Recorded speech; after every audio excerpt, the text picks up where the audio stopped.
Hello. My software says I'm live. Can someone say hi? Hello, hi Erin. How are we doing today?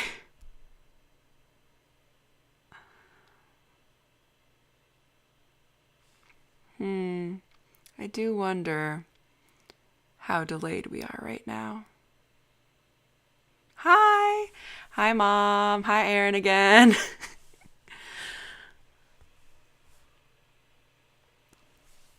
I'm going to wait for to see if a few more people show up. And if they don't, that's okay too. But how are you guys today? Happy Friday. Less than a minute delay? That's pretty good. Thank you.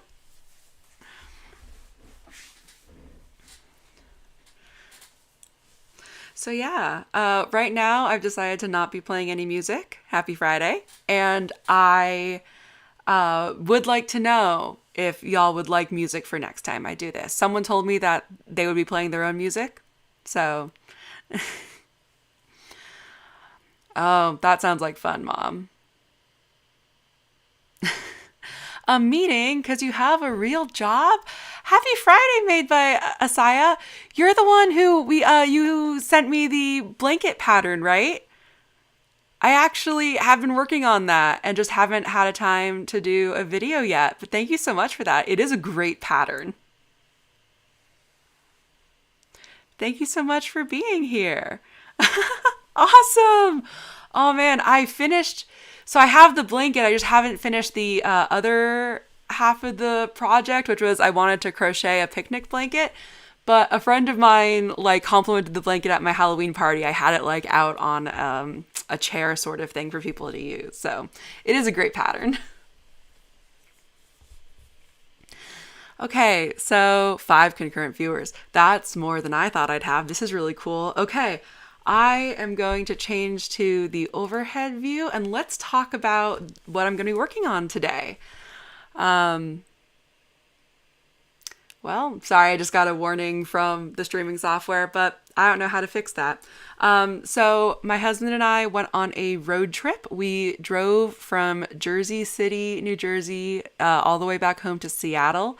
We rented a camper van, and it was over 3,000 miles. I think it ended up literally being 3,300 and like 30 something miles, which, you know, for my number loving brain is pretty cool.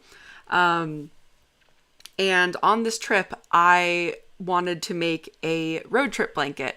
And so if you've heard of a temperature blanket before, that's where every day you record either the high or the low or the average temperature for a whole year. And then you do one row for each day. Thank you, Erin. 3,334 miles. So just off of perfection. But yeah, so for temperature blanket, you record the temperature, and then for every line of the blanket, you do a color that corresponds to that temperature. And I wanted to do something like that, but a little more wild, where I also recorded the altitude, because the United States has just such a range of altitudes, and I really wanted to record that, reflect that. I wanted this blanket to, you know, match that. So I have my little key here, if you can see that, where I did a different stitch for each block, range, bracket of altitudes, and then same thing for the temperature. I bought, I think, 13 different yarns. 11 different yarns. Aw, thanks, Dad. I love you too. And yeah, I record every hour. I record the temperature. I didn't do like a daily average because our trip was only planned to be 10 days, and then it ended up being 8 days because we got really tired. But yeah, so here's that record. Not all of it, obviously. We have to go to the next page as well. It was a lot. And this is how far I've gotten in the blanket so far. But before I actually show you not the finished, but like the in progress blanket, let me grab, this is the sample that I made for the different brackets for the altitude. Cause like the color, that was, you know, pretty easy to see, but I really wanted to understand how, as I changed the stitches, how that would look on the blanket. And I have it flipped around. So down here is the lower altitude. I called it a chainmail stitch. I don't know what it's actually called. If anyone's watching who like knows stitches, it's one single crochet and then a single crochet, chain one, single crochet, and just all the way up, and then you do the single crochet in the gap left by the chain one from the previous row. And then this one I called a pedal stitch. I don't know if it has a name because the YouTube video that I found, which when I go back and make this a video of the day, I'll include the links to all the stitches. It's a single crochet, a half double crochet, and then a double crochet. And it creates just like an interesting little pattern. And I feel like even though they're both flat, you can really see the difference between the two. Then this is a moss stitch, which is a half double crochet and a slip stitch. And then this is a faux bobble, which relies almost like a mosaic stitch on crocheting over into the row below. Then we have the bean stitch, which if you've watched my Ranger video, you might remember I used the bean stitch for the bag. And then we have the bobble stitch, which is the most textured stitch and is the only one that isn't reversible. And I searched high and low for a good stitch that would be reversible, but that would also have that like high altitude mountain sort of feel. And I could not find it. So this is what we got. And I'm really excited. The blanket has been coming out really well. If you checked out my Instagram, then you saw it there. So we started down here. This was Jersey City, on the water. So the lighter colors or the bluer colors are the lower temperatures. So you can see we had a nice low temperature when we were on the water because the pickup for the van was actually like on the river. Oh, okay. Erin, what is the difference between a single crochet and a half double crochet? That's a great question. So I will just show you because I'm actually doing the pedal stitch right now. Thank you. Yeah, I do like the colors. So a single crochet is you go through the hole, the crochet, the previous crochet, you yarn over once on the hook and you pull through. And a half double crochet is when you yarn over before you go into the hole and then you pull through one. So then you have 3 loops on your hook. And then you pull through all the way through all 3. And then a double crochet is you yarn over once, like with the half double, go through the previous crochet. You have 3 hooks. No, you have 3 loops on your hook. You yarn over, you pull through 2, but you still leave the 2. And then you yarn over again, and that gives you a taller stitch.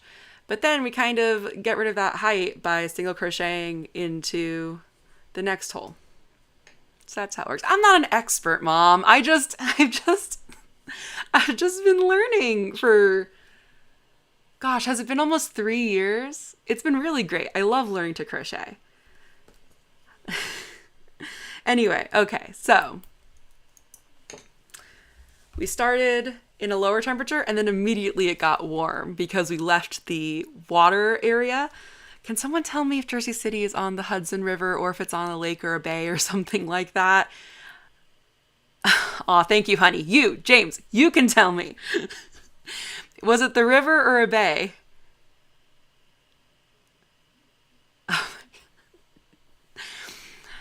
Okay, someday I will learn how to do polls and then we can vote on whether or not... Oh, I can start a poll. Aha. Hold on.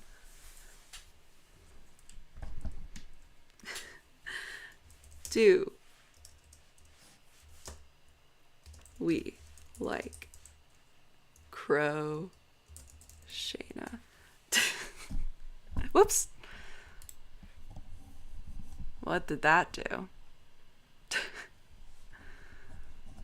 We were on a marina that's on the Hudson River.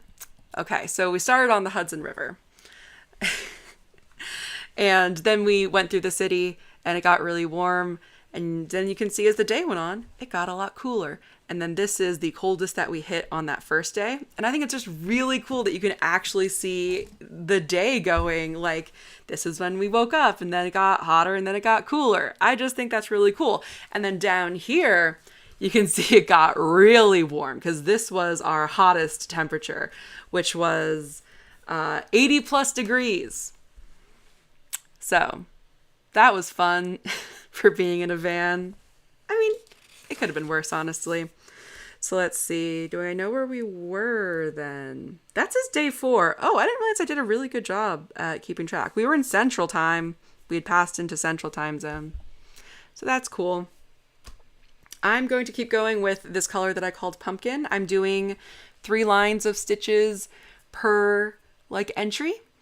And yeah, let's do the pumpkin. And when we finish that, or wait, I'm doing 4. How many lines did I do of pumpkins? I just do 2 of pumpkin. Okay. Sorry. Because the different stitches are all different heights, I had to figure out how to make them look similar heights, but with different rows, different row amounts. Indiana, Chicago. Yeah, that sounds about right. It was warm then. It's going to be really fun when we get to the migraine day and I don't have any entries because I had a migraine. So let's finish up this color row entry. And then I'll come back to the journal later. So, what's going on with y'all? The only thing I remember from our Chicago day from this point in the road trip was that we stopped at a really cute little cafe called Teapot East or Teapot West or Teapot North. Something like that. And I kind of hoped it was going to be, you know, some sort of tea cafe kind of place.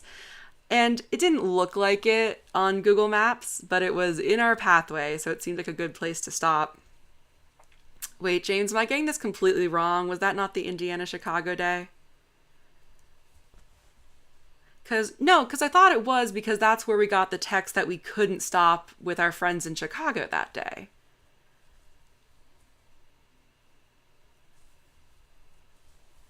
I'm right? Cool, I'm right. Okay. So we were sitting in this little like diner in Paw Paw, Michigan. And first of all, our waitress was a lovely woman who goes, okay, so you're not from around here. Actually, we might have volunteered that we clearly weren't from around here, and she agreed. And we go, yeah, we rented a camper van and we're driving across the country. And she just immediately goes, oh, are you influencers? And we're just like, no. I'm like, I don't have a large enough YouTube channel to be considered an influencer. And also I don't necessarily want to be an influencer. I just want, to bring people joy, to get to create things. This yarn tension is not great. Give me 1 second. Okay. Let's see. And if you're curious, this is called Rust, but I prefer calling it Pumpkin. So, anyway, she goes, are you influencers? We go, no, but she's just so sweet. She's like, oh my gosh, I watch so many YouTubers who do like the tiny living, the camper living. We're like, well, yeah, we're trying it out because we, have loved road tripping, like, 1 day or 2 day road trips where we stop at a hotel in the middle, to like go visit friends or something. But this is our first time like living out of a van. And she was so nice. She was like, oh, give me your YouTube channel. Like, I want to check it out. And she subscribed right away. So that was really cool. And then, should I start? So then we were supposed to that night, stay with some friends of my husband's outside of Chicago. And unfortunately they got sick. So that night that day we ended up driving straight to Madison, Wisconsin to stay with my sister-in-law. And I think that's the day that we stopped at the dunes, which is why it was so hot. Am I right, James? I'm pretty sure it was the Indiana Dunes, which is a recent national park, I want to say.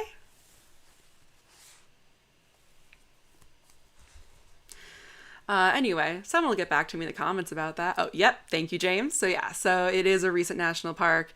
And we were just, inundated with beetles, apparently Japanese beetles or jay beetles, that they look a lot like ladybugs, but apparently they're not. And I don't know, maybe one of them bit us, but we're not sure about that. But just attacked, like swarmed by these beetles that look like ladybugs. So that was pretty funny.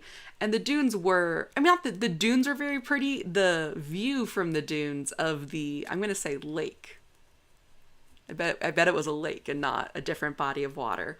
I'm really bad at geography. Me going on a cross-country road trip is the most that I've learned about United States geography in a very long time.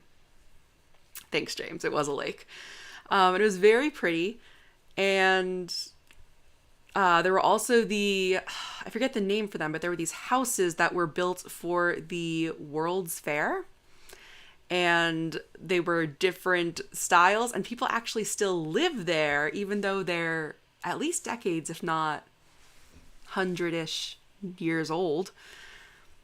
And it was, we just got to drive past them because people live there and they don't want strangers coming to their house at all times of day. It's not a museum, but it was really cool. And then we kept driving. And okay, so the reason I brought up the diner because that is what happened that day. But also they had a special that day that we didn't order that was spaghetti. And I don't know if it's just because we like smelled another patron order it, or the waitress like described like the garlic bread that came with it. But me and my husband were both craving Italian food that night.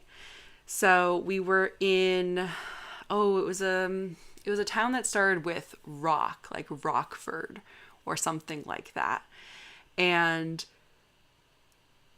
so we were just checking on Google Maps, just looking for restaurants. And we found one restaurant that looked good, and Google Maps said it was open and it wasn't too far off the freeway. So, we went there. And then we get there and there's a sign on the door that says it's closed for like construction. And it was just so disappointing because like we had checked, I had done my due diligence that it was supposed to be open. But alas, Google can't know about little temporary closures like that. Okay, I'm getting thirsty. Does everyone else have a nice hot beverage with them? Oh, look. Beautiful.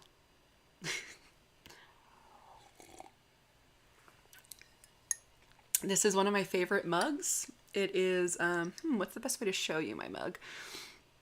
It is from Ben Owen III in North Carolina, who we did, he is a potter, and we visited his pottery studio before we started the road trip when we were in North Carolina. And I love this mug because, like my dad says, it's like drinking out of a piece of art. And I am drinking April Meadows green tea from the Good Store, which I do have an affiliate code for. Whoa. Which I do have an affiliate code for. But I did not choose to brew this tea today. My husband did, so. Blame him for the product placement. So, the Italian restaurant was closed, and we were still craving Italian food, so we found another one. I believe it was Sal's Ristorante and Pizzeria, but I'm not 100% sure on that. If James is still watching, he'll correct me. And Rockford, Illinois, Sam's Restaurante. Okay, so Sal's must have been the one that was closed. Sorry to call you out like that, but we are live. Oh, you're welcome, Dad. I'm glad. Do you like the mugs? Have you been using the mugs? Wait, I need to hear about this. While I'm turning the blanket, tell me. Have you been using the mugs?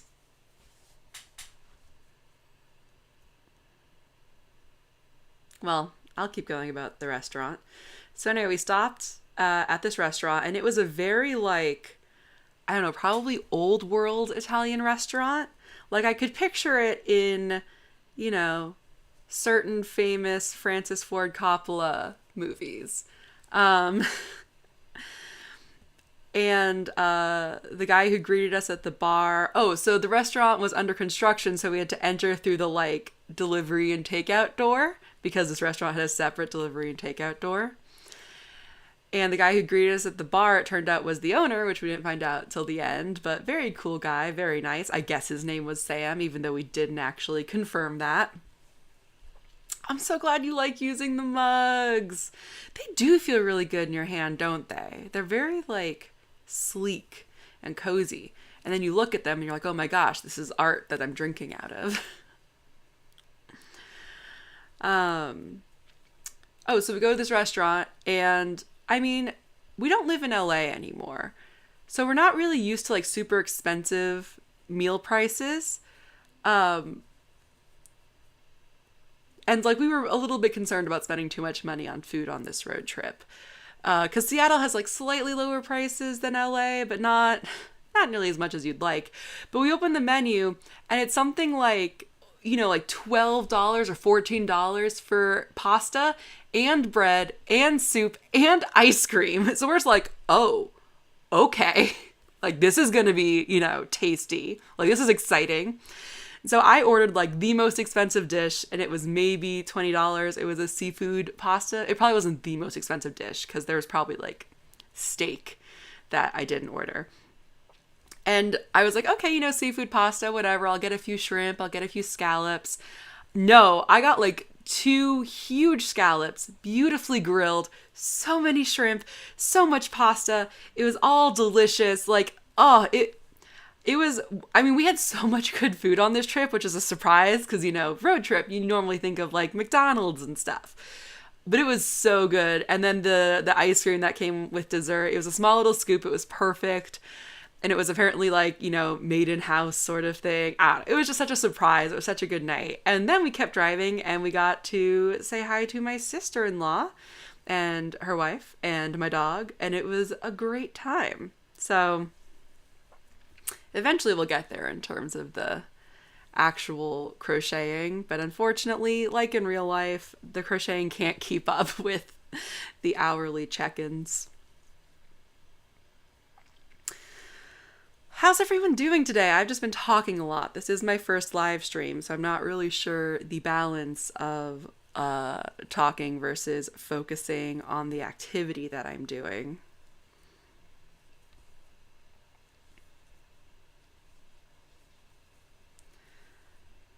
Is anyone who's watching doing any crafts or, I don't know, coding work, for example?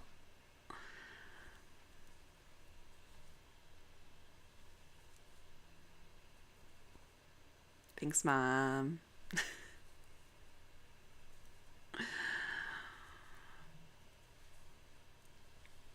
It's good to see you too, Mom. It's been a while.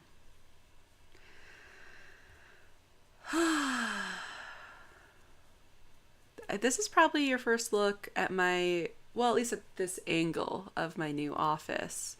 I know that in my writing vlog at the very end, I filmed in there. Oh, good, Mom, you're writing. How's it going?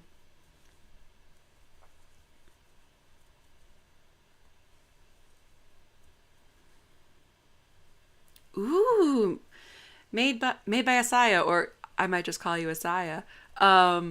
A new pattern for a magazine? That's so cool. James, are you really playing bass right now? Are you just banking on that my microphone won't pick it up? That's good. Wait, Mom, so where are you in the book? Like, you know, in the 3-act structure. Where are you? And Asaya, are you working on like writing up the pattern, or are you figuring out the pattern right now? And can I have like a little hint? Well, you're going to know better than I am if the microphone picked that up. So please be smart about it.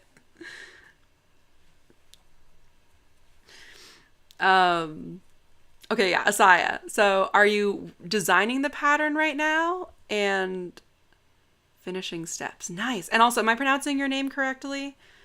Let me know if not. How do you get in the British magazine? Whoa, Mom, 70%? That's awesome. That's so good. First draft, second draft, like how close to like publishable or at least send outable would you say it is?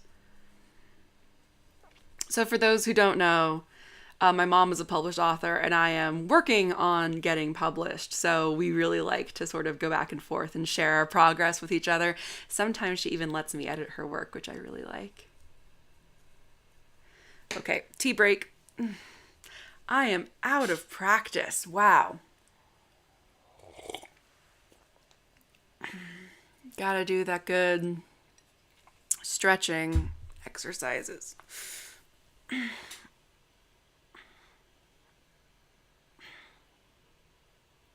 Wow, 7 concurrent viewers. That's really cool. Okay, plot version. Yeah. So kind of like the 0th draft, would you say? Like I mentioned in my conversation with my writing coach, Alex. They are a professional editor, so we did a video about editing about this time last year, actually.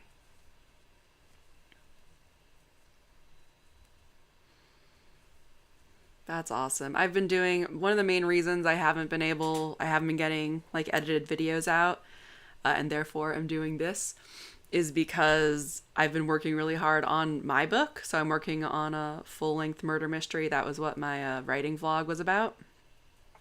And I have the first draft of the final draft, as I've been calling it, done. And it was time to really focus in on like each and every scene, making sure it was doing what it needed to do. And so I was going through and figuring out like logically, like, okay, so what practically is being done by this scene? What, in terms of like character arc, excuse me, can't edit that out of a live stream. Yeah, character arc, what clues, like, where in the 3-act structure it was. And that's just been taking a lot of my creative energy. It's very active work, which is cool. Like, I don't know, I really do love writing.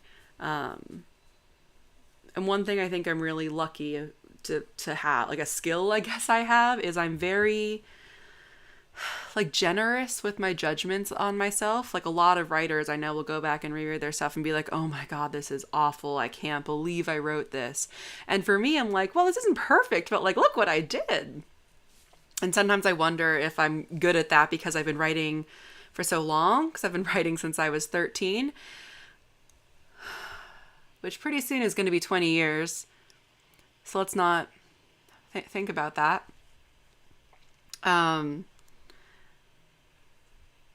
And I don't know if it's because I've been writing for so long or if it's because I edit videos and therefore I'm like constantly editing and changing and looking at my own work and thinking about, okay, how can I improve this? But either way, I am really glad that I am not too self-critical. And we just reached the end of this row. So now it is time to see what the next entry is. And to do one of my favorite things, check off the previous line. I actually got this pen on the road trip because I had lost the pen I had been using. It fell somewhere in the van.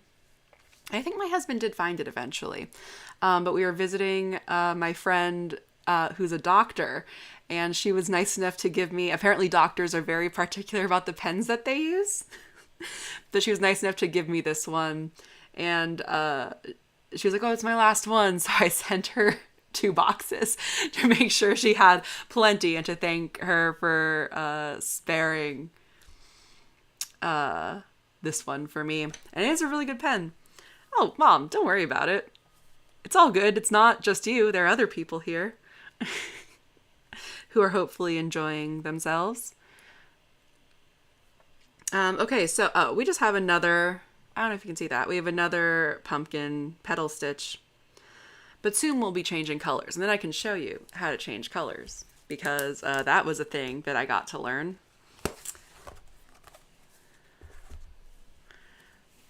So to start a new row, wow, battling yarn is something that was not fun to do within the van. So we chain one, and then we just start the petal stitch back in that last single crochet that we did. So single crochet, half double crochet, double crochet. It's so elegant. I really do love doing this stitch. I like how it looks too, but just the smoothness of crocheting it. Like you've noticed, I've not really had to pay that much attention to it. Then again, I can probably talk, you know, while doing most things.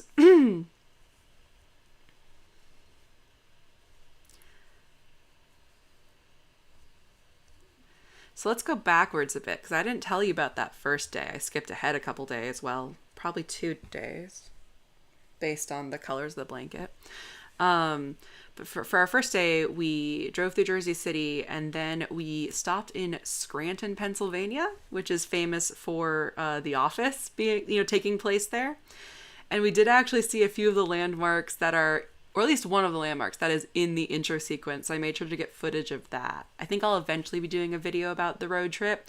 Maybe not about the blanket, because I'm going to be doing live streams until I finish it, basically. Or at least that's my plan. We'll see how this goes. We'll see how you like it. So, by the way, Dad, if you are still watching, did you notice the ring that I'm wearing? So for everyone else, my dad gave me this ring. He inherited it from his uncle. So I don't wear my wedding ring or my engagement ring on this hand when I crochet, but you can still sort of see the divot. And that's just because this is the finger that I wrap my yarn around to create the tension. And whenever I try to crochet with my ring on, even if I have it like upside down on the finger, which I've tried a couple times, it gets so stuck. Anyway, Scranton.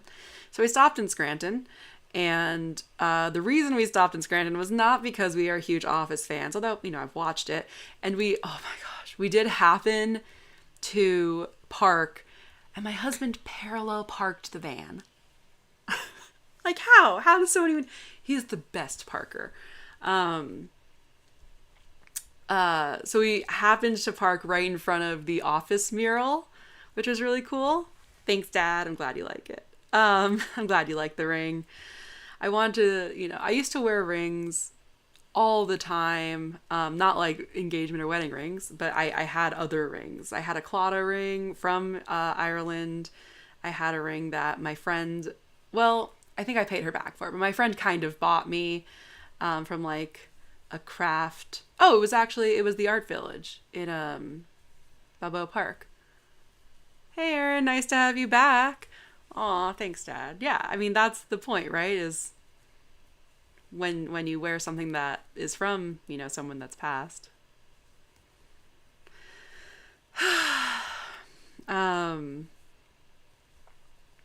Wow, I can just bop between a million different topics. Does anyone remember the last interesting thing I was talking about? Was it Scranton? Was it the reason we stopped in Scranton?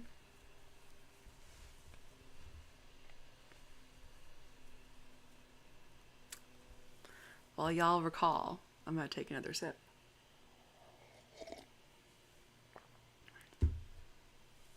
I'm going to say it was probably Scranton.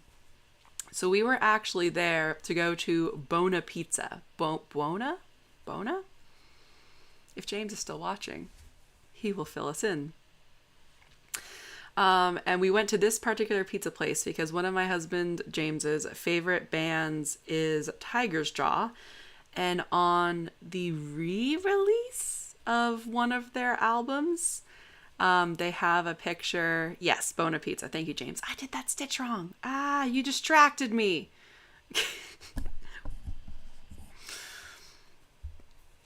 What do we think of this setup, by the way, as I bonk my microphone? And you can see both the overhead camera, which is my phone, and the microphone that's right in front of my face.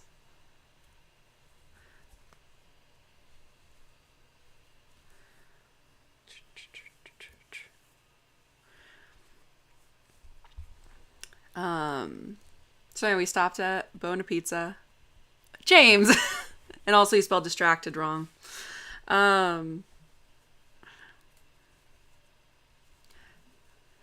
You know, it would be nice if I could get the chat to show up on the stream. I will look into that before next time. So Buona Pizza, Tiger's Jaw. Because it's the album art for an album of Tiger's Jaw, and we wanted to try it. And it's very funny because we did not get New York pizza in New York. Buona. Thanks, Aaron. I was worried that it would like block too much of my face, but also I couldn't figure out a way to have both the crocheting and my face without the phone camera being right there.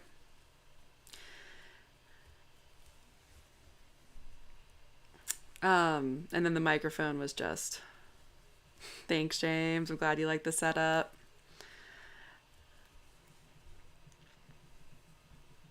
I can hear that guitar, but I'm guessing you're playing because you can't hear it back through the stream. I bet that would be distracting.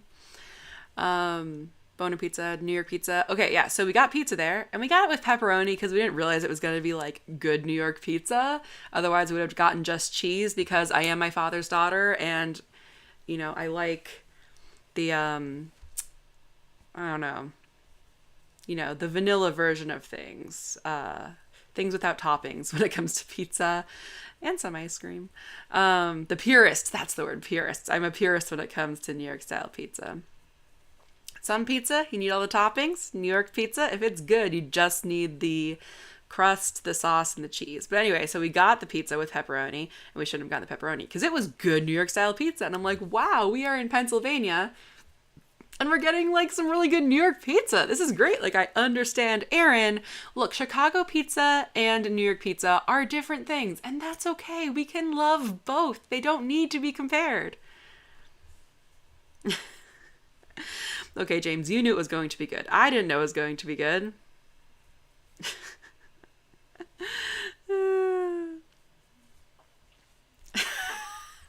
Yes, Dad, I was a tourist at this pizza place in Pennsylvania, but, you know, if I ever go back, now I know to just get cheese. And if you ever go, you'll know to just get cheese. But it was really great. And so, yeah, Buona Pizza is right across from the office mural. So if you're ever there taking touristy pictures, you should also be a tourist and go to that delicious pizza place because it was great. Purists, yeah.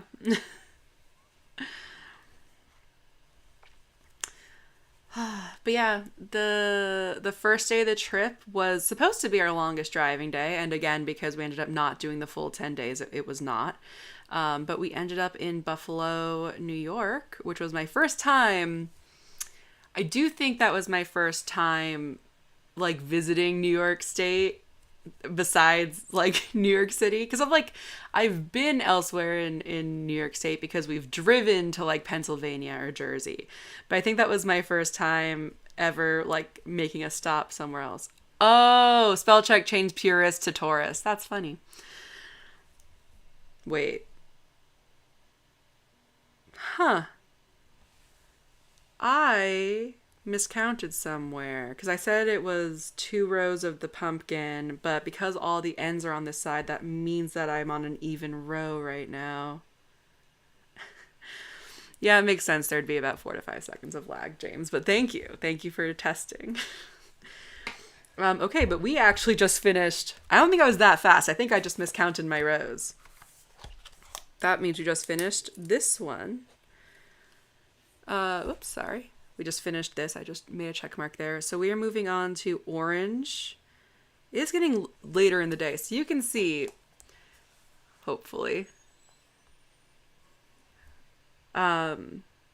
This one was at 8 p.m.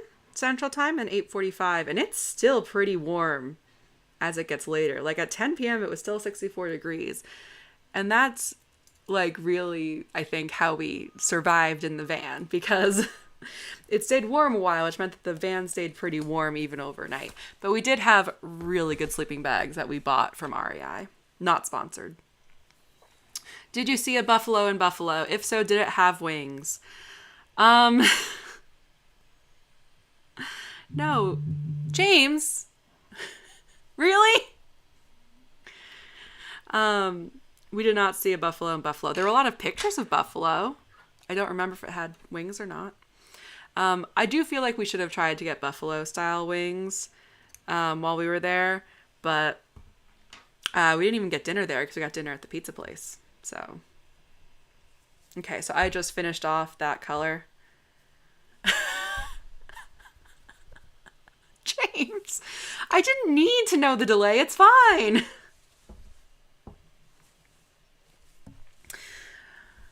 So we're going to switch from the pumpkin color to orange. I have so much yarn. This isn't even funny. So here's the bag of most of the yarn. And I thought, okay, yeah, so I guess that is the orange color. I just want to be consistent, you know? I love you too, James. It's called Ambiance. Thanks, Erin. Sometimes what I do to compare is I look back to see what color. Yeah, that's the orange. Okay, so I did prepare properly. I did grab the right colors. That's pumpkin. What else is in here? Oh, Dad, are you still on the stream? Sound off if you are, because I want to show you something. For the rest of you, I hope you enjoy this brief family call in the middle of my live stream.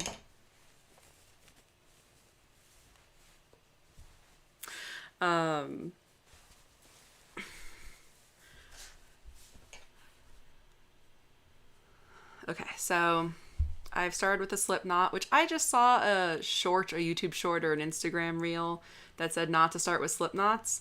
So maybe I'll change that someday. And then I just go into the stitch that the previous row ended on. And I do chain one. And I just realized I don't know what stitch I'm doing because I don't know the altitude. Yes, Dad, you. Do I have another Dad? Okay, we're doing petal stitch again. Okay, Dad, so you're on the stream. Here we go. Okay. So, do you remember when we were at Goodberry's, the frozen custard place, and you got Heath bars in it? I think this was back in August, and you were like, well, what I really like is score bars. Well, me being me, I made a mental note of that, and every gas station, I would have checked the snack aisle anyway, because I just found it very interesting, the different regional snacks there were. But I was checking for a score bar, and I did find some, so I bought them for you. So when you're here for Thanksgiving, remind me to give these to you. But this seems like a good place to surprise you with them because they were in my crochet bag. Anyways, we're doing more petal stitch. Yay! I promise eventually we'll be doing other stitches. Like when we get into some of the other states, it's wild. Or, I mean, hopefully it will be. It's supposed to be. Yeah, I know, Erin, right? Score! I did that right. Yeah, we're good. I'm glad you're excited, Dad. But yeah, it was a really great road trip. We saw a lot of really cool things. Probably my favorite city that we stopped in was, oh my gosh, Sioux Falls, which I'm pretty sure is in Iowa. Is that right, James? Or anyone else who's better at geography than me, which is everyone in the entire world. Hi, Mom. Welcome back. South Dakota. Dang it. Is it at least near Iowa? But anyway, it was really cool. There was hearing static. Is anyone else hearing static?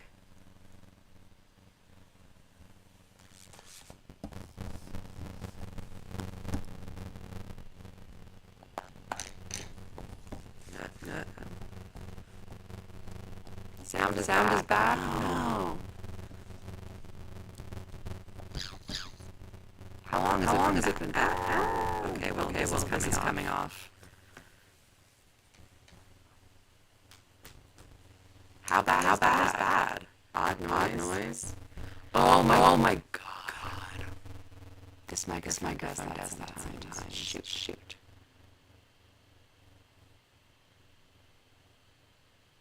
Yeah, is what I should do. Yeah. Hold on, I'll fix it.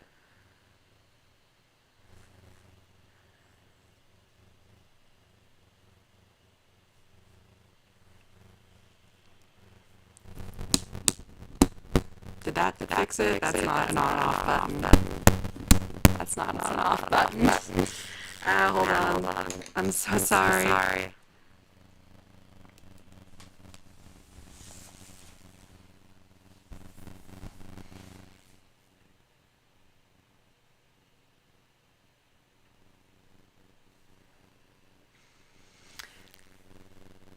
Okay, hold on.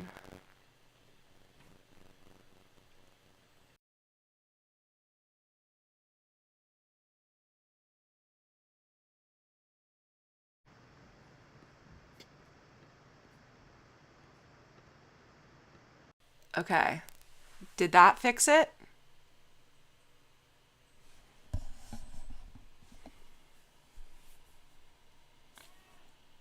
Did that fix it?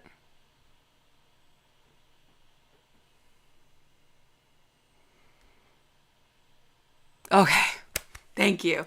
Well, that's not a great solution, having to delete the input capture and then restart it every hour. I totally forgot this microphone does that. Oh, gosh, I'm so sorry, everyone.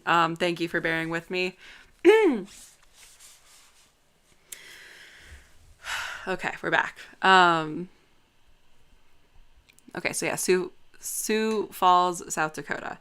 And one thing that's really interesting is apparently that area is, I guess, mined for rose quartzite, which was this really pretty, like, pink rock.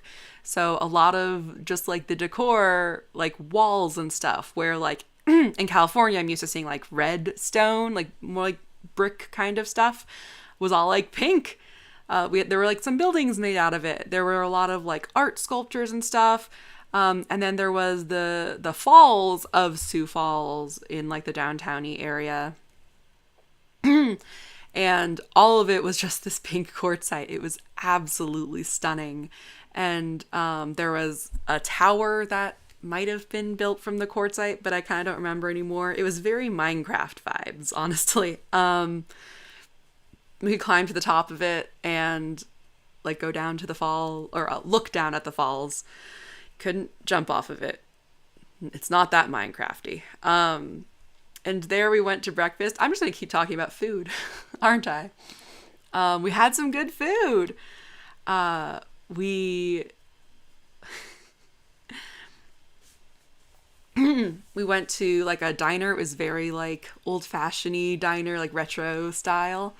And we got Elvis waffles because it was Waffle Wednesday. So waffles were half off. And fun fact,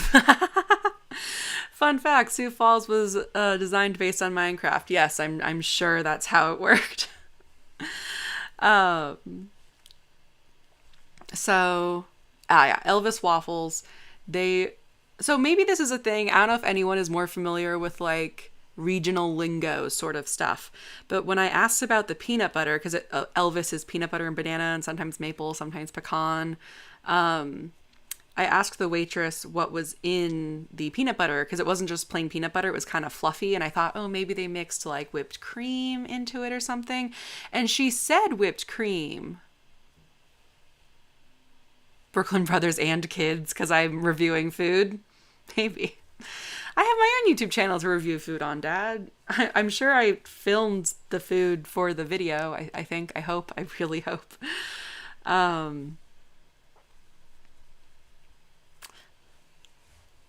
Hello, Thrifty Crocheter. Welcome to the stream. Are you crocheting anything right now? Oh yeah, so I asked the waitress what was mixed into the peanut butter, and she said whipped cream. And I was like, okay, cool, sure. Like, I can imagine that. That's kind of what I was thinking. But then later that night, we stopped at, like, oh, I can't even think what it was. It was a gas station that kind of had a restaurant in it, basically. And I got hot chocolate, and I was asked, like, do you want whipped cream in it? And I said yes, because, obviously, if you're going to get hot chocolate because you're not feeling great, you want whipped cream. And I swear it was like a Cool Whip thing. Oh, you're on a lunch break at work. Nice. If I had been crocheting when I was still working a desk job, which I don't know if work is a desk job for you, I so would have been bringing crochet for when my code was compiling. That would have been fun. Instead, I just watched YouTube videos, which I was allowed to do because I worked for, I was a software engineer for YouTube for a little while. So it was research. Okay, I need tea. I can feel my throat. In case you're ever wondering what me filming a video is like, this is very much the vibe. I just edit around this sort of stuff for you normally.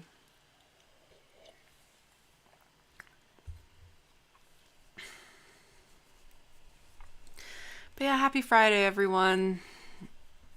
Hopefully this is a good weekend for everyone and we're able to just enjoy ourselves. Oh yeah, whipped cream. So we're in South Dakota. I get a hot chocolate with whipped cream. That was what I was promised. And instead, the only thing I can compare it to is Cool Whip. I think it was Cool Whip that they put in my hot chocolate, which like was delicious. But oh, I'm so sorry to hear that, Thrifty Crocheter. Ugh. Have you tried, I mean, I'm sure you have. I've been getting a lot of pain in my hand, so I actually bought some compression gloves and like a wrist brace, and that kind of helps. I'm sure if you have something like that, that's not gonna help. I'm so sorry. Like, your YouTube channel is Thrifty Crocheter and you can't crochet. Ugh. I hope that gets better. Sending you the good vibes. Anyway, so my question is, in South Dakota or the surrounding tri-state area, is Cool Whip whipped cream? Put it in the chat, or if you're seeing this video later, comment below, because at this point I really have to know, because I'm going to try to make those Elvis waffles, and I need to know if I need to put Cool Whip or whipped cream in the peanut butter. That diner was also an interesting experience because we actually left our credit card there, and we didn't realize until we'd gone to the falls, and we bought a bunch of magnets on the road trip whenever we like stopped at a park, or like a national park or a state park or whatever, and they would sell magnets. We opted to buy one because little souvenirs are nice, and also our fridge magnets do not hold up anything, and we're hoping that the national park magnets will. When I get to the end of this row, we are going to be doing a stretch break. All of us together, hopefully.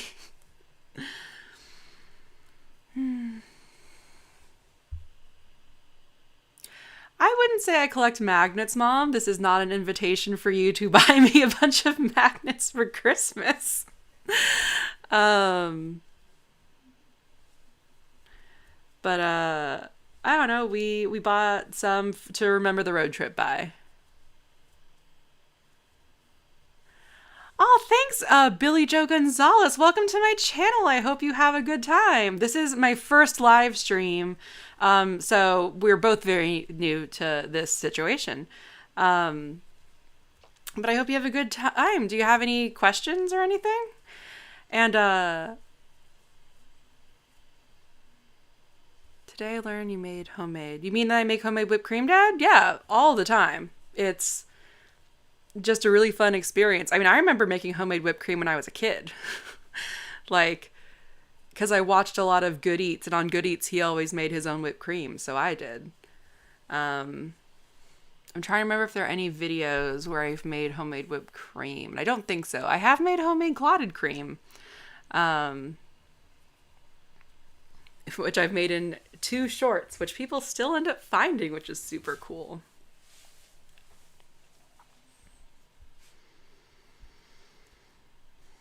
It's so funny. I'm trying to remember like other stories from the road trip, particularly earlier in the road trip, because I don't want to like use up all my stories, because I doubt I'm finishing this blanket on this live stream, and I'd like to do this again. And the only thing I can think of right now is when we visited my friend. Oh, wow. 6 years of crocheting. That's awesome. I have been crocheting for, well, okay. So much like you, my mom and grandma tried to teach me to crochet when I was a kid. So when I started teaching myself 2 years ago, like I had some of that muscle memory left, which was cool. But yeah, so the idea for this blanket is that it's kind of like a temperature blanket that you've maybe seen before, where each row, or in this case cluster of rows, is a different color based on the temperature. But I also chose to record the altitude. So this is for, my husband and I were on a cross-country road trip. So every hour I recorded the altitude and temperature. And so the altitude determines the type of stitch I do. So you can see this one's a little higher. I'm calling it the pedal stitch. I have no idea if that's what it's actually called. And it's a little bit raised. And then you'll see down here, we had our one little mountain that I'm completely blanking on what mountain. Oh, it was when we were in the Poconos. Dad, we drove through the Poconos. Isn't that cool? So we were actually like in the mountains then. So we got to the moss stitch, which is level 3. But otherwise we have level 1 and then level 2 here. And then the color also does change with the temperature. So it's a real like, it's not really just an altitude map. It's an altitude and temperature map of our trip. It's really cool. So I hope you stick around and enjoy it. And if you, Dad, the amount of Joe the Moose jokes that we made was incredible. There was one gas station that we stopped at where I went inside to, I think, use the bathroom, but maybe I grabbed food. There was a lot of taxidermy in the random like gas station stops, but this one had a moose, and that was very cool. And I think I got in the car and I immediately said to James like, hey, I saw Joe the Moose, but it was not in the Poconos, unfortunately. Oh yeah, so the one story that I can still kind of think of that I thought was really interesting is, so I met my internet friend who was in Buffalo. We'd never met in real life before, but it was so good to see them, and they might be on the stream. I don't know. But they were like, I can finally play my favorite game with you, because we play board games on Board Game Arena, but this game is not on Board Game Arena, which now really bothers me too, because it's an amazing game. It's called Guillotine. It's about the French Revolution. And it was so fun that when we got home, I asked my mom, who might still be here. Hi, Mom, if you are. And I said, hey, can you use your Amazon Prime to rush deliver me this game so I can play it with my friends? Like, once we got home. So that was fun. That's a fun memento of the road trip, is this board game that we now have because I played it with my friend. We also, oh my goodness, so when we were in Buffalo, we woke up the next morning, we were looking up like a cafe to eat at, and we found a place called Owl Eyes, which was really cool. And we were discussing the road trip with the woman who was like taking our order and stuff. It was really sweet. And I mentioned that we stopped at a pizza place in Scranton because my husband's favorite band.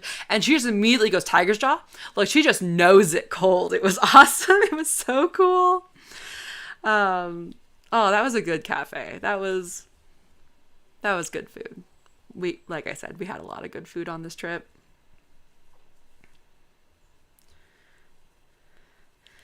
Day 2, we drove along, I'm going to say it was Lake Erie, because we stopped in the town of Erie.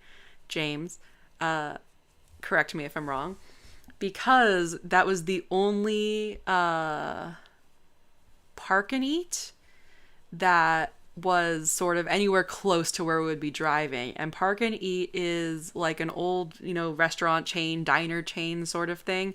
And the reason I remember it is because I used to visit Pittsburgh. Pittsburgh a lot when I was a kid because my grandma lived there, and we would always go to the Park and Eats and the Eat and Park. Darn it, I was so close. Thanks, James. I'm so glad I have a fact checker here for me. So they have these famous smiley face cookies that, I mean, in my head are like this big because I was a child, but they're like this. And they're, sugar cookies, and they're frosted, and they have little smiley faces and royal icing. Yeah, smiley cookies. And so I was insistent. I'm like, if we can, we gotta get those cookies. And unfortunately, it was October, so they only, this location, for whatever reason, only had Halloween-shaped ones. Which, still tasted exactly the same, which is both wonderful and a bit terrifying that something can be exactly the same actually after again, almost 20 years. But the reason that's a shame is because the way that I always ate those smiley face cookies is I would eat the eyes and smiley face royal icing off first, and then I would eat the rest of the cookie with the rest of the icing. But yeah, it worked pretty similarly with the Mummy and the Frankenstein. And then that night we stopped at, again, my doctor friend who gave me the pen for my journal. We stopped at her place, and I got to meet her 6-month-old son, and it was amazing. And they cooked us dinner, which was our first home-cooked meal in 3 or 4 days at that point. So that was pretty cool. And it was really tasty. And I got to help cook, which I didn't think I would miss cooking being on the road, but I kind of did. So when I got home, I did a lot of cooking because I threw an over the garden wall themed Halloween party. So that was for a different reason, but I've kept it up, which is always nice. Okay. Did I say when we reached the end of a row we were going to do a stretch break and then I completely forgot?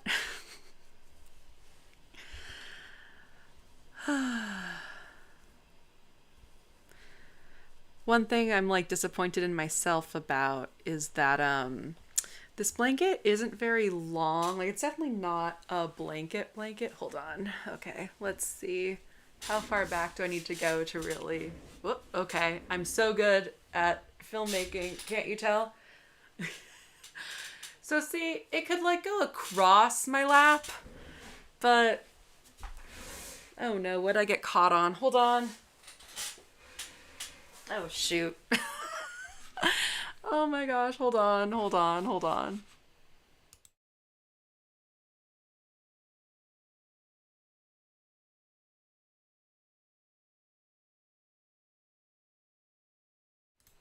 Okay, I got uncaught from the bag on the floor. So anyway, it's not a very big blanket, unfortunately.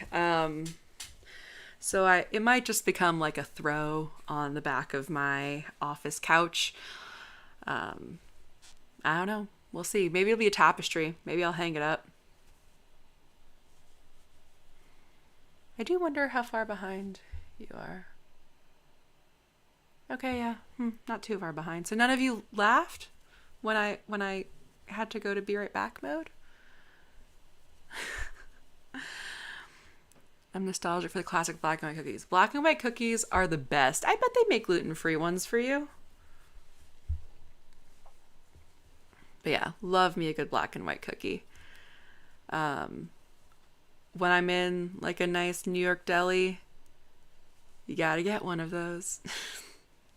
Although I did have, was it called rainbow cake for the first time, which is also apparently a New York thing, but I had it in North Carolina because that's where my, previously New Yorker relatives live.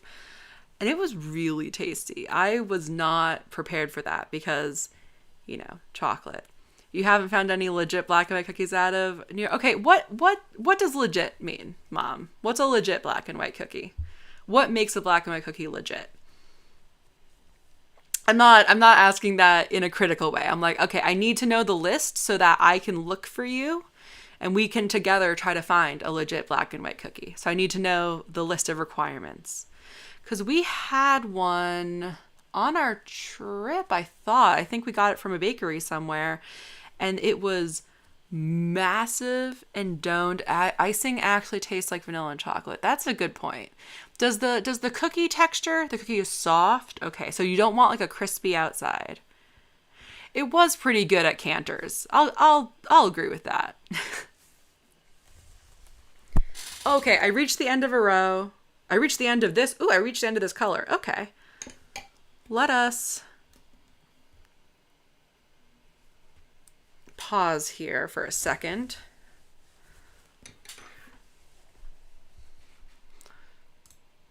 And now let's stretch.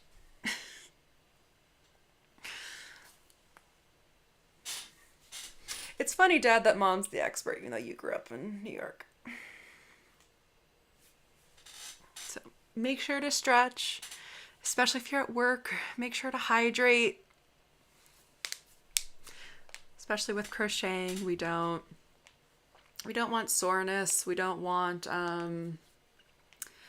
I don't know, fingers to go numb or anything. That's totally never happened to me.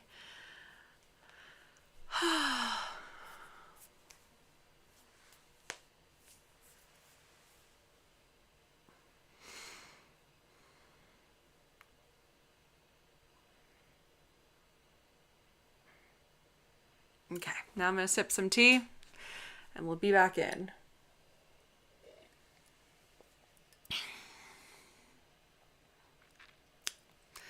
So any plans for this weekend? Mom's the expert or just more opinionated about it? I don't know. I think nostalgic treats like that, it pays to be like, you know, for yourself to find ones that you like. I think that makes sense.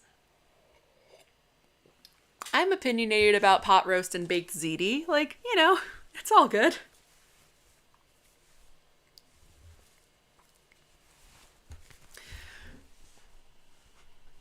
Milton's was really good, though. Milton's in San Diego. Oh.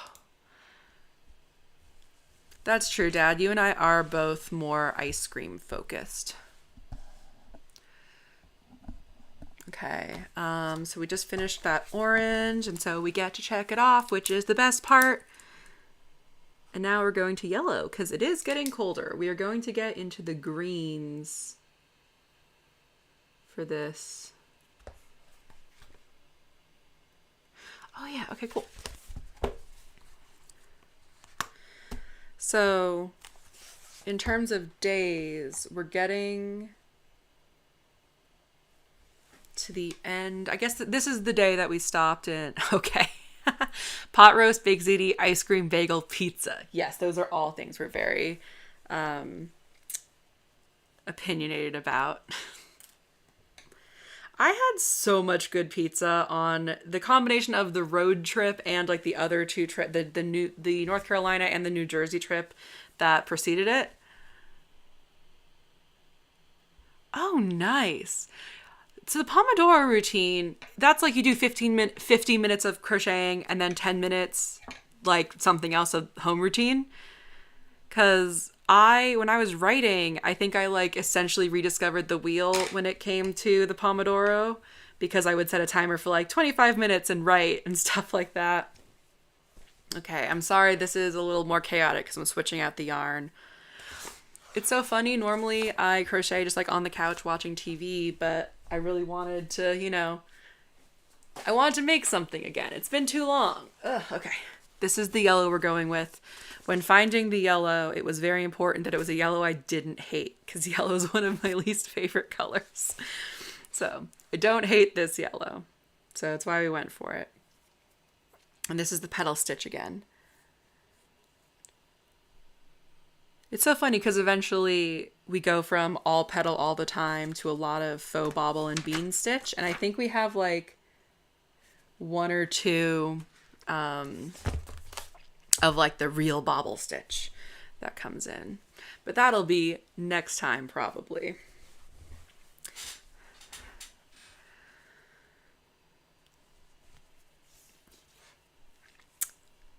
So my mom and dad and me all talked about stuff that we're very picky about. How about the rest of chat? what food are you like, oh, I need to find a good X, you know? Not like X person, but like Faux Bobble and Bean sounds like a law firm. It does.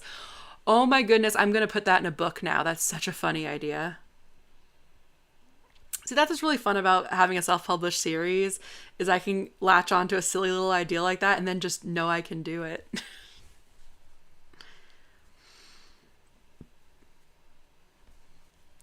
Sorry. That just happens. Ah, yeah, James, muffins. That's true.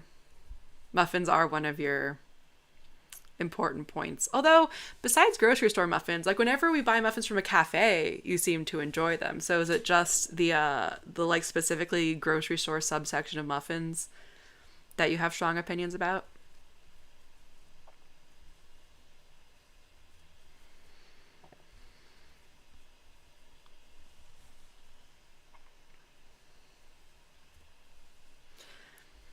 I guess scones is probably mine. Steak fries? Wait, okay, what technically are steak fries? Dad, you are driving and you're still watching me? Incredible. You only buy muffins at good cafes. Okay, James, fine. Wait, Aaron, okay, what makes a good steak fry as someone who is not a fry connoisseur?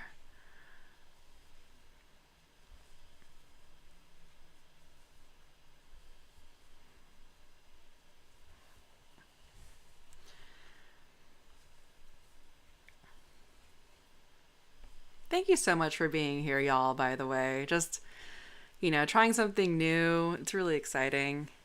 I like how you go to Red Robin. Oh my gosh, Aaron, Red Robin is your go-to for steak fries? That's awesome. That's great. Yeah, I agree. Crispy potatoes are important. But yeah, anyway, sorry. Wow, I get distracted easily, huh? Thank you so much for being here and watching, everyone. It means a lot. Um, I haven't really had the time or energy or resources to edit videos, and it's just nice, getting to share my crafts in a more relaxed, chill way. Fair point, Aaron. For those who don't know, I have a particular rivalry with Red Robin because many, many, many, many years ago, I got sick there. And then a couple years after that, I got sick there again. So I'm always like, Red Robin. But no, I can acknowledge their milkshakes and fries are excellent.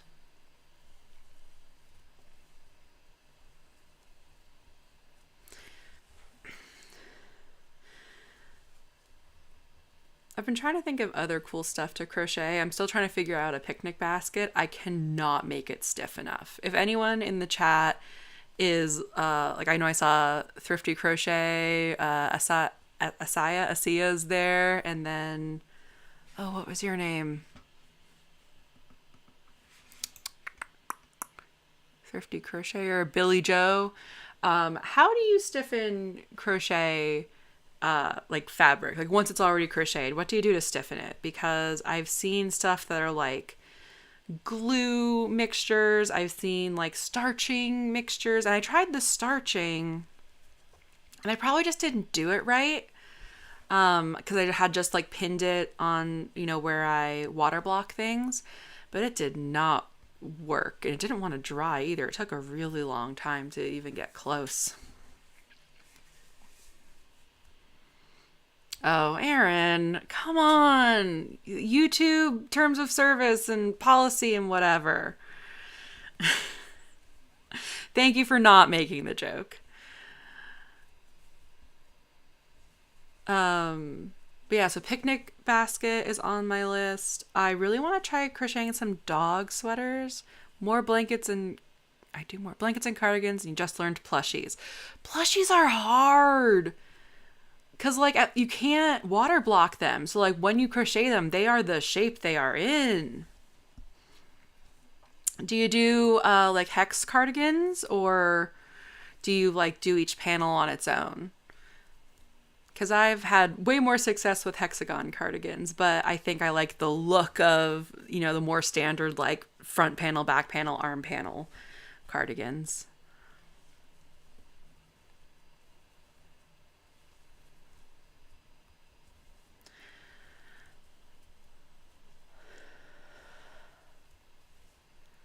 I really love crocheting. I'm so glad I learned this. It's so funny that of the hobbies that I've picked up since quitting my job, like this is the one that survived.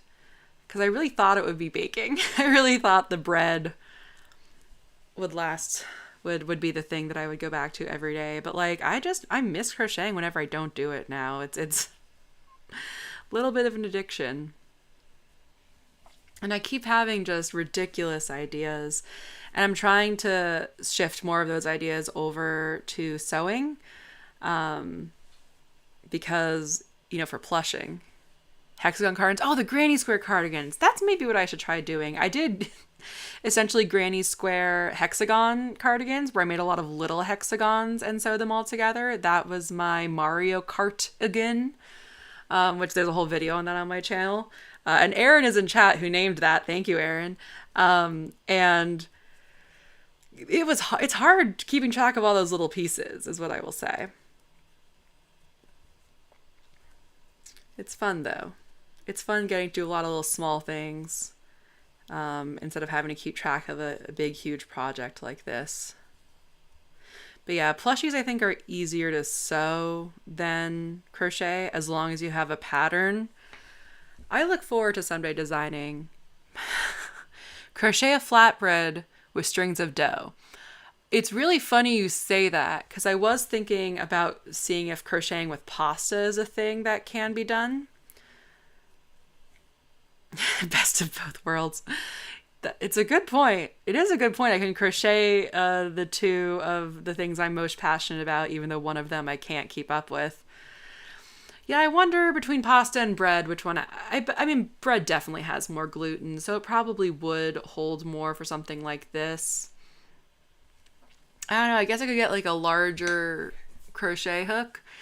You're probably just joking, but I'm taking this like a serious suggestion. Spaghetti crochet. Spaghetti crochet.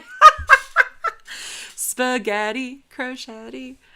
That feels like should be a song. Oh, that's great. Yeah, I've been thinking about crocheting with food or cross-stitching with food, like trying to figure out how to do something like that, just because I think it'd be weird and cool.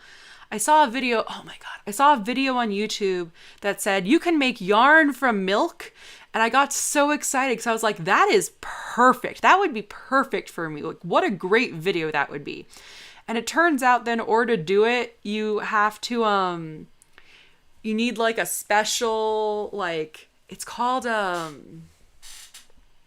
maybe it was called like a wet mill. It was a wet something. Because you essentially have to take the milk protein, which you've already modified with a chemical, which I'm blanking on the chemical. You already have to modify it and make it more into a jelly. Because you're essentially taking the milk casein, like that's what you're going to be spinning into yarn eventually. And then you have to like make it really thin, and then it has to go through like 2 different chemical baths, and then it has to dry to actually become thread, and then of course that thread you'd have to ply together. Rennet? I already don't know what you're referring to. The chemical maybe? Sorry. But yeah, so you like milk yarn can be made, but unlike, you know, wool yarn or flax yarn. Oh, the chemical. Okay.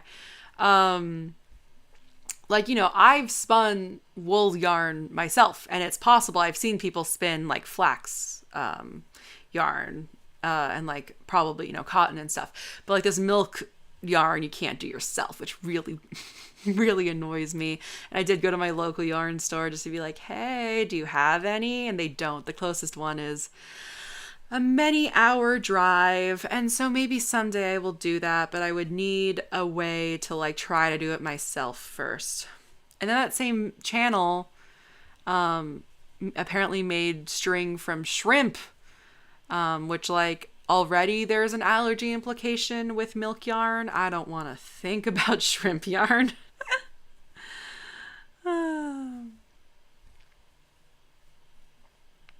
Oof. I am out of practice with crocheting. I'm getting stiff. Or maybe it's just the way that I'm sitting now. Because again, normally I'm like cuddled up in a chair. I'm not propping my arms up on a table for you to watch. But this is fun. Chatting with y'all while crocheting, great time. 10 out of 10. Highly recommend.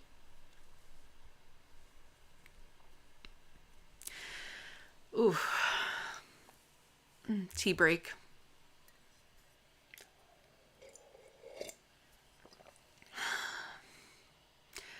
So anyone who's crocheting out there, what project are you currently working on? Give me some ideas. Give me some inspiration.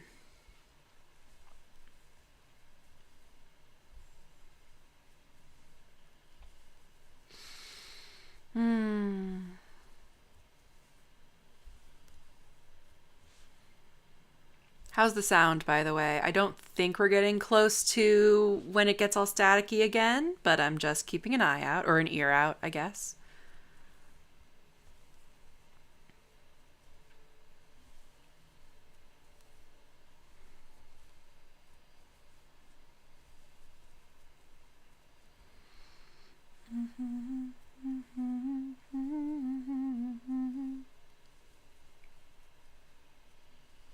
Sound is good. Woo!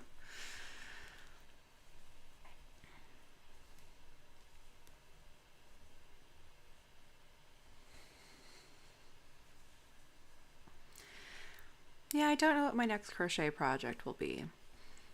Something I really want to do is crochet like cardigans or sweaters for the solar system. Where am I in the blanket? You mean like what day? Like what state were we in? Because I think we're getting towards the end of day of the Chicago, Indiana day. So I guess we're in Wisconsin now. Welcome back again, Mom. Yeah, geographically, yeah. So I think we're like in Wisconsin, maybe heading towards Rockford, or it might be later than Rockford actually.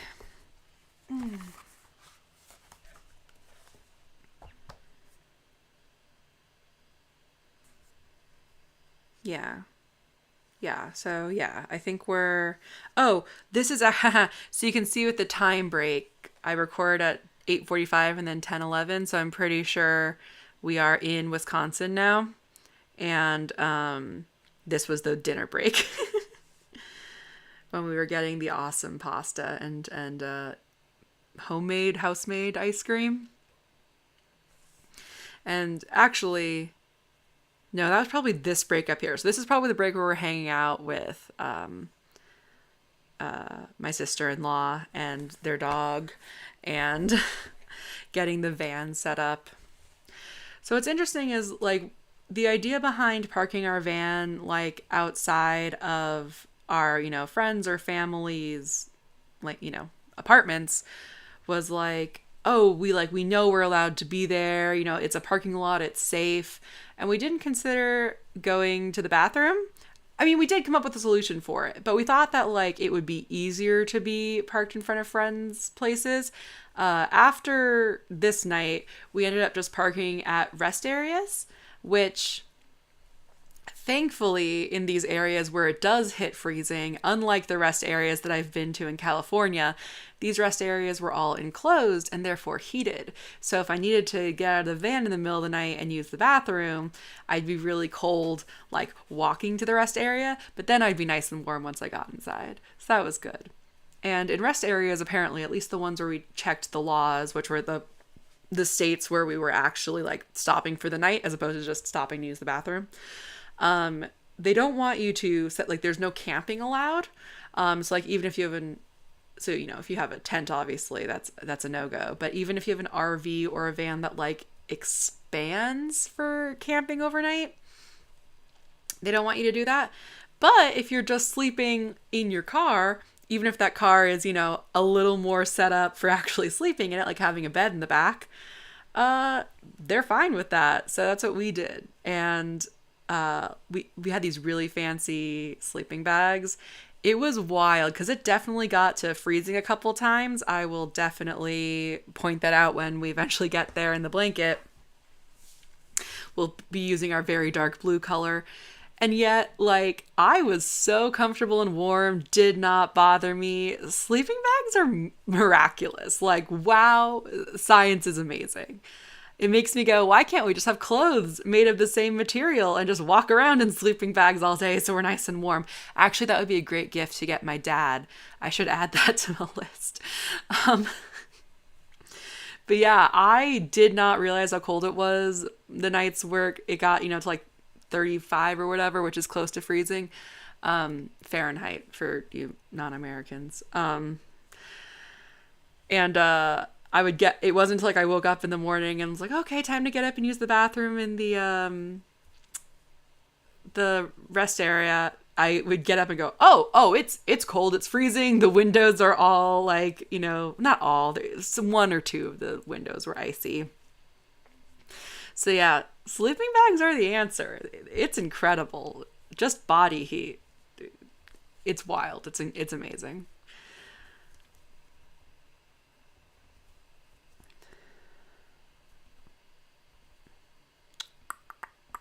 There we go. It's great when you can't tell which crochet place is Sandia row. I actually should be being more careful about how I'm ending the rows because it's a little more obvious in the tester. I don't think it's still yellow, but in case it is, I'll just hold on to that. Well, it wouldn't be a shame if video if something didn't, go a little bit wrong, right? Oh, that was the sound. We can just count that. But you can see that like this appears a lot wider than like it seems to be a trapezoid shape instead of a rectangle. And I hope that's just because of like these are bigger, so it stretches even though it's the same number of stitches. And hopefully when I water block it, I'll be able to like stretch it out and make it more even. That is if I have enough panels to water block it, but let's not worry about that right now. But like it's going to get just worse if I actually drop any stitches. Or add any stitches. So I need to be a little more careful of that while I'm crocheting. I really do love my new office, but I haven't figured out where things like go yet. So yeah, a lot of the yarn that I'm using is just in a bag on the floor right now, but that's okay.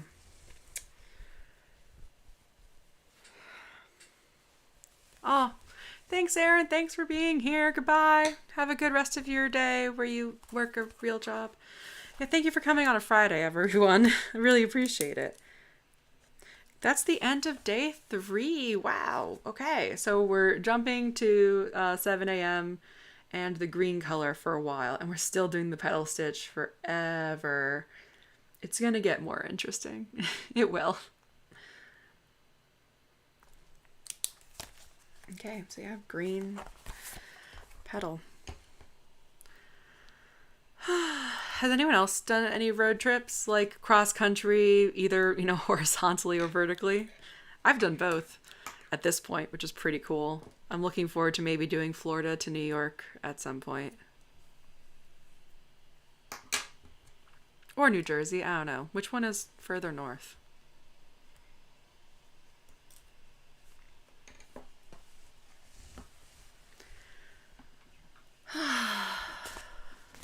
Have I run out of stories? I didn't know I could do that. James, remind me of some fun stuff that happened on the trip. I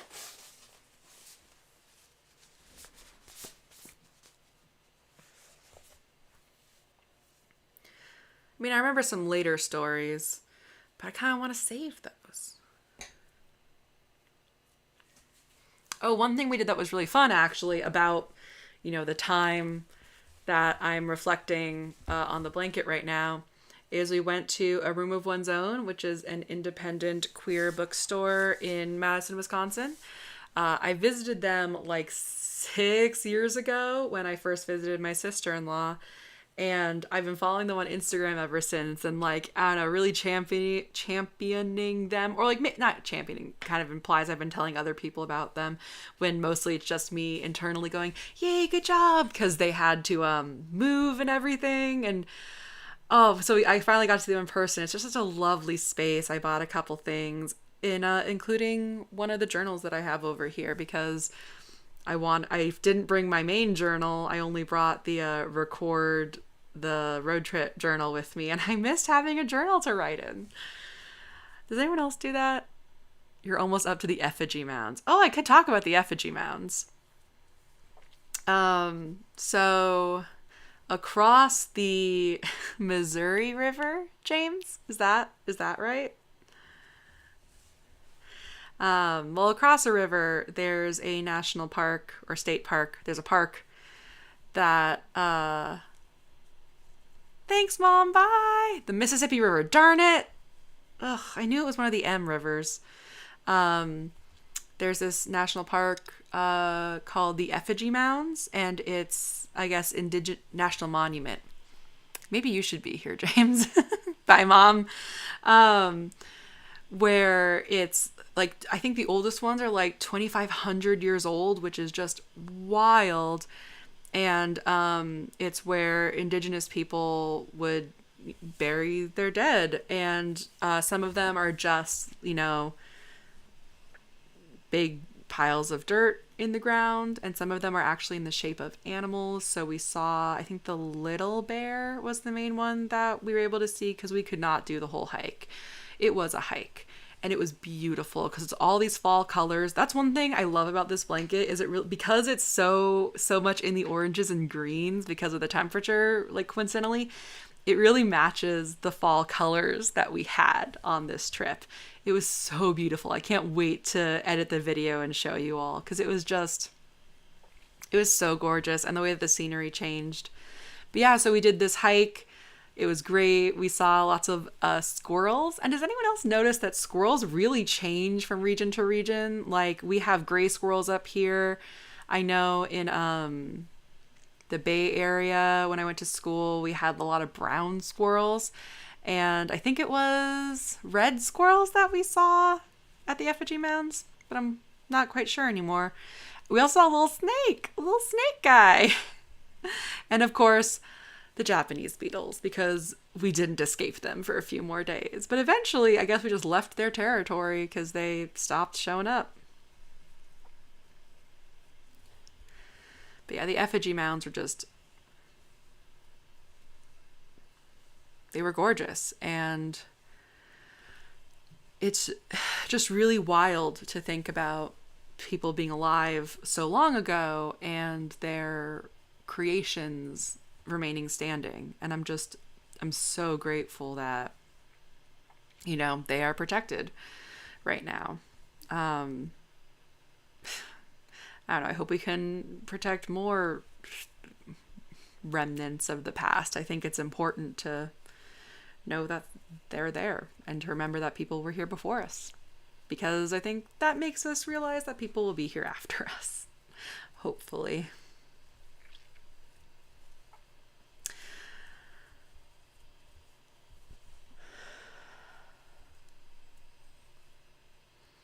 Yeah, after the effigy mounds, we chose a rest stop to stay at. It's really interesting because, or at least if you look at the data that I collected is very interesting because it was hard for me to record temperature and altitude, obviously, when I was driving because I was using my phone. And the car, the van. The van was had like a temperature monitor.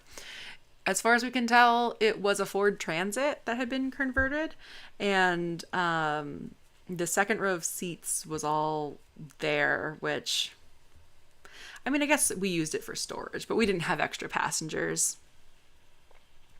And my favorite thing was that it had sensors, like the blind spot sensors, and it had a backup camera. That was very important for me driving. But it's interesting because, like, the biggest car I've ever driven is just our Subaru Forester. And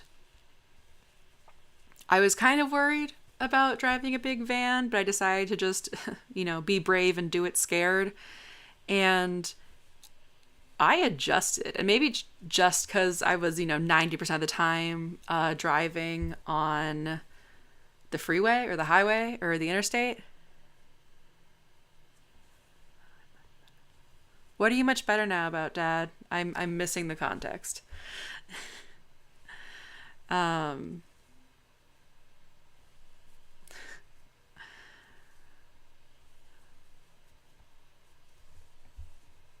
uh, right. So I was mostly just driving on, freeway speeds and, 2-lane roads, so people were able to pass me. But it was easy. Like I really adjusted fast, which is really impressive for me, honestly, as someone who used to have so much driving anxiety. Um, it's really cool that I was just able to be like, yeah, I'll drive a van that I've never driven before. And the bed was, it was okay in the back. It was supposed to be able to turn. I mean, it was able to turn from like seats and a table into a bed, which I think made it less comfortable. I think if it had just been a bed, that would have been better. But we weren't really using the van for its intended purpose. We weren't, going out to the woods and camping and hanging out there, parked all day. We were driving all day.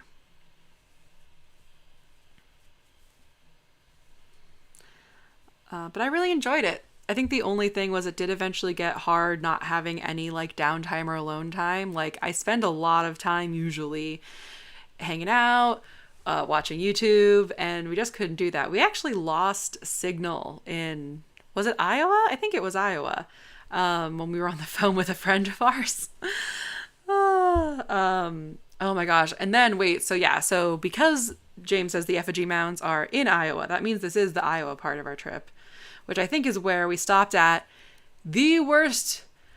Well, it was a gas station and the bathroom was fine, but I had the worst ice cream I've ever had in my entire life. And as we know from earlier in this stream, I love ice cream and I'm very opinionated about ice cream. And in general, and I know that my dad agrees with me on this, like all ice cream is good ice cream. Like as a baseline, like if I have ice cream, like life is good. But this ice cream from this gas station, it was grainy. It didn't taste very good. Oh, I was so disappointed. And I think that's why I think this is the night that we ended up stopping at Culver's for ice cream. I don't remember what we did for dinner. Maybe we just ate we bought a lot of jerky and stuff and protein shakes to be our food on the road trip. But we stopped at Culver's because I was like, I need some good ice cream after that really disappointing mint chocolate chip.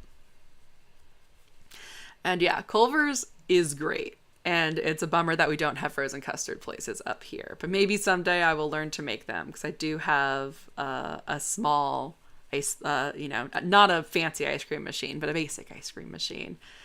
And I bet I could make frozen custard with it. Okay, I need a stretch break. And I bet you do too. So, stretching time again. We're probably coming towards the end of this stream. But I've had a really good time. How are you doing?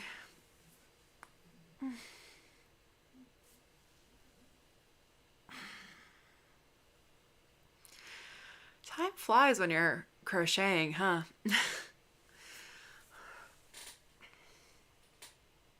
I should have like a list of actual stretches that we can do together. That might be fun.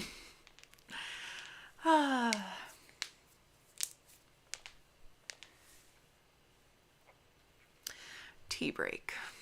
Listen to the cracks. It's probably not good. Oh no, I've almost finished my tea. Okay. Switching to water for hydration.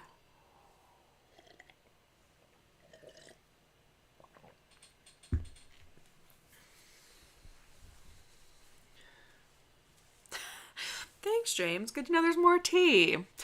I think we're gonna be wrapping up. Maybe at the end of this row is when I will say goodbye for now.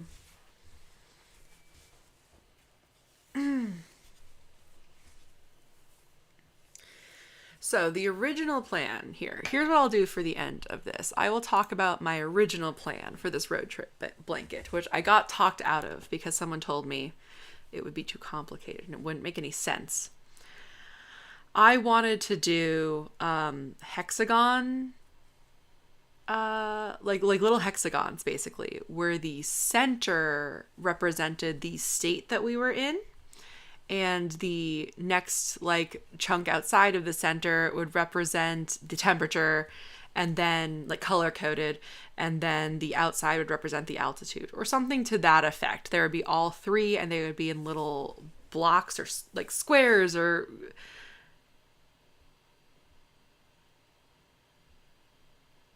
okay, Billy Joe, I'm not sure what you mean by that.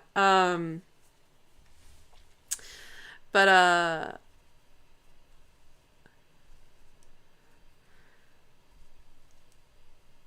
so anyway, so that was my original plan, and then it was pointed out to me that if I needed different colors for each square and for each sorry, if I needed different colors for each temperature and each altitude like bracket, then I would be traveling with like probably 24 uh you know yarn skeins, and like a skein isn't small. It's this big. Um, so we decided that that wasn't, or I decided that wasn't a good idea, and took the recommendation of the friends that I've been talking to, and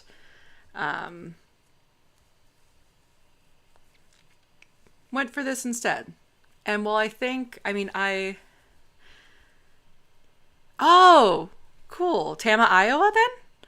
That's awesome. Have you ever been to the effigy mounds, Billy Joe?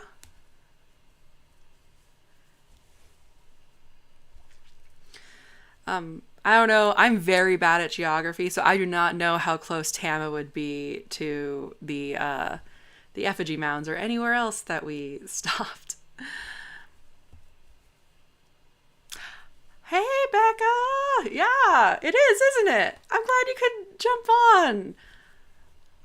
You've missed the part where I already talked about saying hi to y'all and visiting and seeing all the wildflowers and visiting Melon. I guess I didn't. I guess I wasn't very specific about it. Although I did talk about a room of one's own, because I don't know, that was just fun for me. Seeing something in real life that you've only ever seen really from the internet before is always really cool.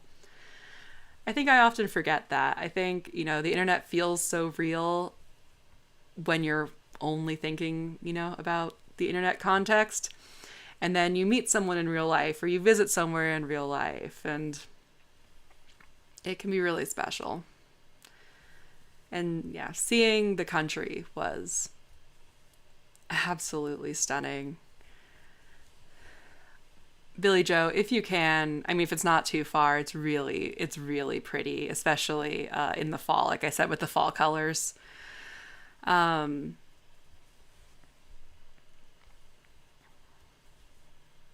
I'm trying to decide. Okay, yeah.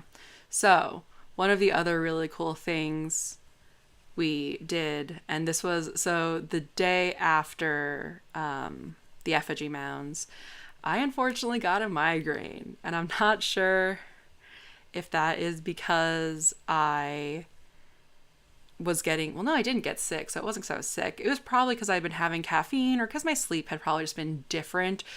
We were going through time zones so quickly, our bodies just could not adjust.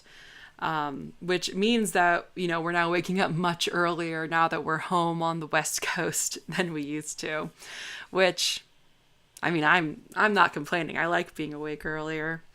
But anyways, I got a migraine, and we were on the banks of the Mississippi okay, James is going to correct me. We were on the Iowa side, and we were going to be crossing into the Nebraska side, I think. And we were at like a park looking over the river, and my head was pounding. Like, migraines are really not fun. I really hope none of you have to experience it, because yeah, no. And we actually checked the state laws because we had been told it was illegal for us to be in the back of the van, like not buckled in. And it turns out the banks of the Missouri in South Dakota. Well, I remember,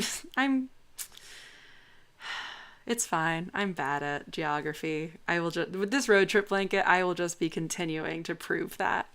Thank you, James, for being my fact checker. I really appreciate it.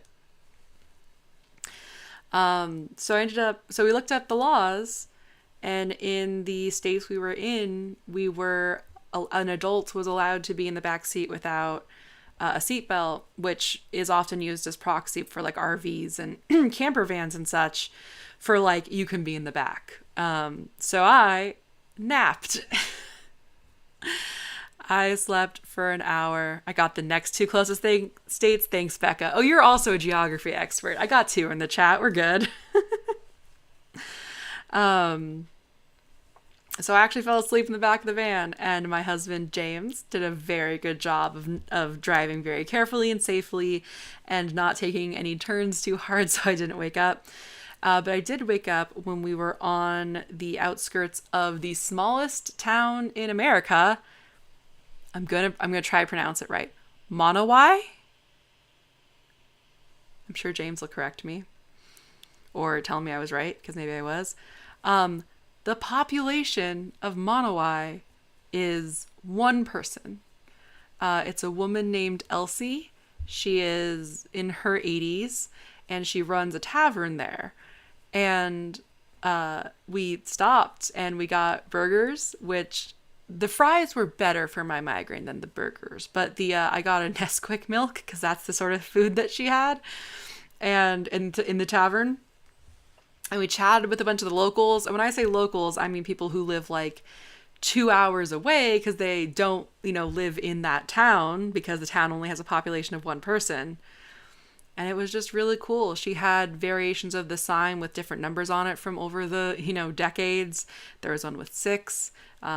There's a picture of her and her late husband, because it used to be, a town of 2 people.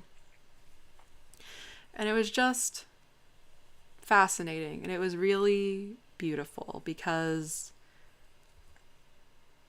I don't know, I can't imagine like living alone in a town like that, but also it was so clear she had a community. As we were leaving, a group of men came in like, "Hey, Elsie, it's that time," and I guess they brought magazines or newspapers or something, and they all just like gathered at a table to like read that. And there was a sign that she had recently been awarded by the state governor. I'm not sure, but she was apparently an admiral in the Navy, which is funny because whichever state it was a landlocked state. But yeah, as of like a few days, maybe like 10 days, maybe a week before we'd gotten there, she had been granted this admiral. Yeah, I said that right. Status. So that was really cool. We one of the men joked like, "Oh, she hasn't made anyone salute her yet." And we're like, "Oh, then we'll do it." So that was cool. Okay, that is the end of that line, and I am just getting sore from crocheting, but I had a really good time. I would love to do this again if y'all would be interested in that. But here's the blanket so far. I am really loving how all the colors are coming together. We definitely chose them to look good like immediately next to each other. So like these three were definitely chosen. So like this was the rainbow that we had planned, these like 5, right? But I'm really surprised by like the blues look good, like these look good next to these colors. It just all looks really good together, and I'm really happy about it. Yeah, it does look kind of rainbowy. I just really like it. I'm really happy with it. So before my microphone decides to cause problems for us again, I think I will end the stream here. But thank you so much for watching. And keep a look on my community tab. I will have a poll there for what day works best for people. Today, normally I would like to do Saturday. This is just what worked for me because tomorrow is a very busy day. But yeah, I would love to hear what you think, what you'd like for the future. And yeah, thanks, Dad. Thank you so much all for being here. Hold on, let's see if I can. Yep. Can I do a heart in the chat? Oops. Hearts. Thank you, everyone. Thank you so much. So yeah, maybe next week, maybe the week after. I do have one video that I will hopefully be releasing soon. So fingers crossed for that. But yeah, thank you so much for watching. And I hope to see you again really soon. Oh, hold on. Cheers!